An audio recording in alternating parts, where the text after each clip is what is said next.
Hi, this is Alex G. And from time to time, I like to record videos just to allow non African Americans to see inside the world of an African American male or leader. And so today is one of those opportunities. I was talking with a friend today, a colleague who's interested in volunteering with us. And this is going to be a really great relationship. I believe that.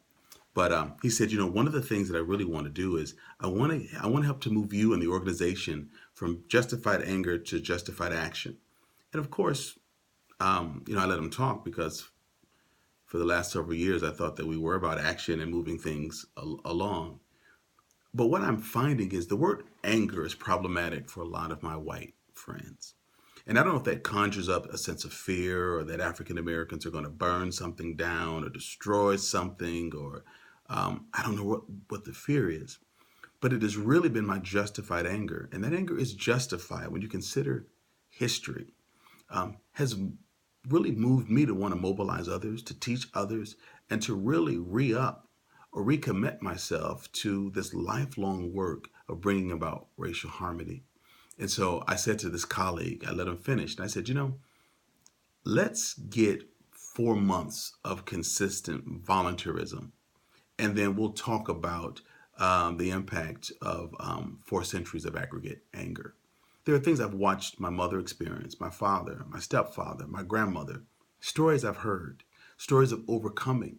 But it's interesting to me that people really have problems with the word anger.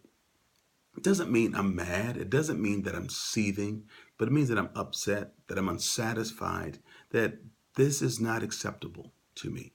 The way our kids are faring, what's happening on a national level, neo Nazis being able to talk about other ethnic groups as if we don't have a place here, as if we have not been here, as if my family has not been here longer than theirs. And so I said to this colleague, this is what I'm going to need you to do.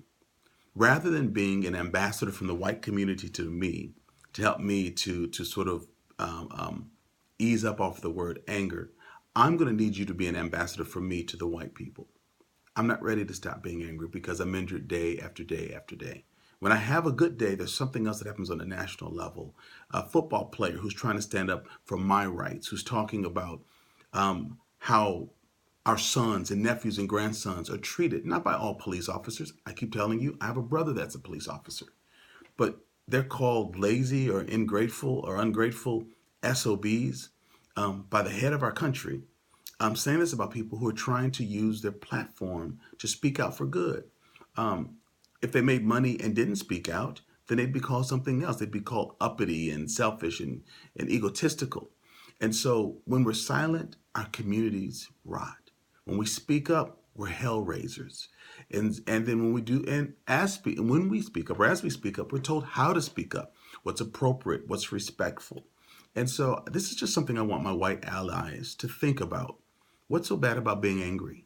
Because maybe if more of our white allies were angry, we wouldn't have the situation we had right now. Maybe if you were more angry, I could be less angry. Maybe I could sleep better at night. Maybe I could talk to my daughter differently about what happens if she's pulled over late one evening by herself on a dark street um, by law enforcement. Maybe I could rest and not have to talk her off a ledge when she talks to me about the use of the N word in a literature class in her major on campus.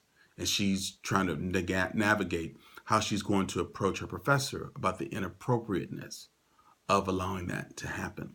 So, on days when I just feel like an American, a Dane County resident, a Madisonian, something will happen that will remind me that, wow, there are different realities. And, um, and I need to navigate that. Now, having said that, since my own personal experiences in this community, I have recommitted myself to speaking up, not just speaking up so that I'm some obstinate leader that wants to make trouble, but I'm a bridge builder. I'm trying to not only build bridges, but I'm trying to build those who build bridges. It's been a long day. I'm trying to build those who are bridge builders themselves so that we stay in the game.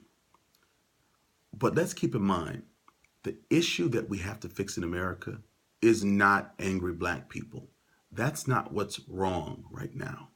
It's passive whites. It's elusive whites. It's whites who are unintentionally uninformed and apathetic.